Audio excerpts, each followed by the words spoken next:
तो दोस्तों स्वागत है आपका आपके अपने चैनल ऋतिक की पाठशाला में। तो बेसिकली आज की वीडियो में हम बात करने वाले होंगे ये रियल जीडीपी और नॉमिनल जीडीपी यानी वास्तविक जीडीपी और मौद्रिक जीडीपी में अंतर क्या होता है। तो चलिए दोस्तों वीडियो को स्टार्ट करते हैं।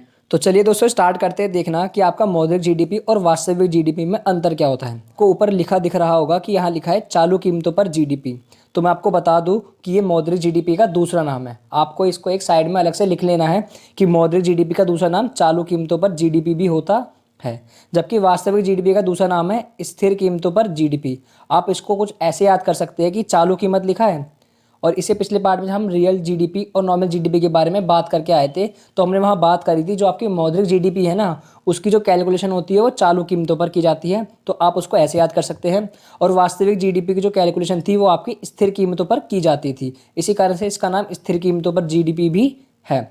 तो दोस्तों आपको इस बात का ध्यान रखना है कि मैं आपको साथ के साथ आधार भी बताता चलूँगा। आपको उस आधार को अपनी कॉपी में या फिर अपनी बुक में नोट करते हुए चलना है। सबसे पहला आधार आपका आता है परिभाषा, कि इन दोनों की परिभाषा क्या है। ये एक लेखा वर्ष के दौरान देश की घरेलू सीमा में उत्पादित अंतिम वस्तुओं तथा सेवाओं का बाजार मूल्य है, जिसका अनुमान चालू कीमतों पर लगाया जाता है। तो यहाँ वही बताया गया है कि हमारी घरेलू सीमा के अंदर जो भी अंतिम वस्तुएं और सेवाएं बनी हैं उनकी मॉनेटरी वैल्यू क्या है, आपकी मौद्रिक जीडीपी कहलाती है। अब हम मौद्रिक जीडीपी की जो कैलकुलेशन करते हैं ना, वो हम चालू कीमतों पर करते हैं। चालू कीमतें मतलब होता है करंट ईयर प्राइस, जो कि उस गुड्स का उस समय मार्केट वैल्यू होती है। जबकि जो आपकी स्थिर कीमतों पर जीडीपी है उसकी परिभाषा ये है, एक लेखा वर्ष के दौरान देश की घरेलू सीमा में उत्पादित अंतिम वस्तुओं तथा सेवाओं का मूल्य है, जिसका अनुमान आधार वर्ष की कीमतों पर लगाया जाता है।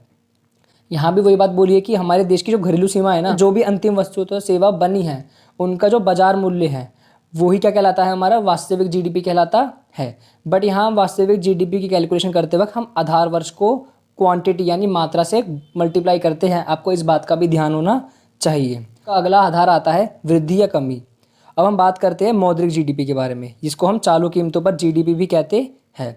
इसमें वृद्धि कीमतों में वृद्धि के कारण हो सकती है, बेशक अर्थव्यवस्था में वस्तुओं तथा सेवाओं के प्रभाव में वृद्धि ना हो। मैं आपको बता के आया था कि जो आपकी मौद्रिक जीडीपी है उसके बढ़ने के आपके दो कारण होते हैं। पहला होता है प्राइस बढ़ना और दूसरा होता है क्वांटिटी बढ़ना। अगर आपकी मौद्रिक जीडीपी बढ़ रही है तो आप ये बता नहीं सकते वो क्यों बढ़ रही है। अगर वो प्राइस के कारण बढ़ रही है ना, तो इसका मतलब ये नहीं है कि हमारे देश में ज़्यादा वस्तु तथा सेवाएं बन रही हैं, क्योंकि प्राइस बढ़ा है इसी कारण से हमारे देश की जीडीपी बढ़ रही है। जबकि जो आपकी स्थिर कीमतों पर जीडीपी होती है, जिसको हम वास्तविक जीडीपी भी कहते हैं, इसमें वृद्धि केवल तभी संभव है जब अर्थव्यवस्था में वस्तु तथा सेवा के प्रभाव में वृद्धि हो। प्रभाव मतलब उनकी फ्लो में वृद्धि हो। फ्लो मतलब जब ज़्यादा बनेगी तभी तो प्रोड्यूसर ज़्यादा बेच पाएगा, तो इससे फ्लो क्या होगा, बढ़ जाएगा। तो यही कारण है कि जो आपकी वास्तविक जीडीपी है ना, वो अगर बढ़ती है तो उसका मतलब है कि हमारे देश में अंतिम वस्तु और सेवा का क्या हो रहा है, ज़्यादा निर्माण हो रहा है। आपको इस बात का भी ध्यान रखना है। अगला आता है आधार आपका अन्य नाम। इसे मौद्रिक जीडीपी भी कहा जाता है, जिसको चालू कीमतों पर जीडीपी को मौद्रिक जीडीपी भी कहा जाता है, जो मैं आपको बता चुका हूँ।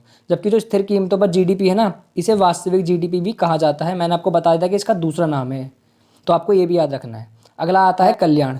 ये लोगों के कल्याण का एक अच्छा सूचक नहीं है। जो आपकी मौद्रिक जीडीपी है ना, ये लोगों के कल्याण के बारे में एक अच्छा सूचक नहीं है। सूचक का मतलब होता है जो ये सूचना दे कि अगर ये चीज़ बढ़ती है तो इससे लोगों का फ़ायदा होगा या नहीं होगा, अगर ये चीज़ घटती है तो इससे लोगों का क्या नुकसान होगा या फिर नहीं होगा, इसे कहते हैं हम सूचक। तो जो आपकी मौद्रिक जीडीपी है ना, अगर वो बढ़ भी रही है तो वो लोगों के कल्याण की ओर इशारा नहीं करती है, क्योंकि उसके बढ़ने के आपके दो कारण हो सकते हैं। पहला कीमत में वृद्धि और दूसरा मात्रा में वृद्धि। मात्रा मतलब जो आपने क्वांटिटी प्रोड्यूस करी है उसमें भी वृद्धि हो सकती है। तो इन दोनों के कारण हम ये अनुमान नहीं लगा सकते कि मौद्रिक जीडीपी बढ़ रही है वो क्यों बढ़ रही है।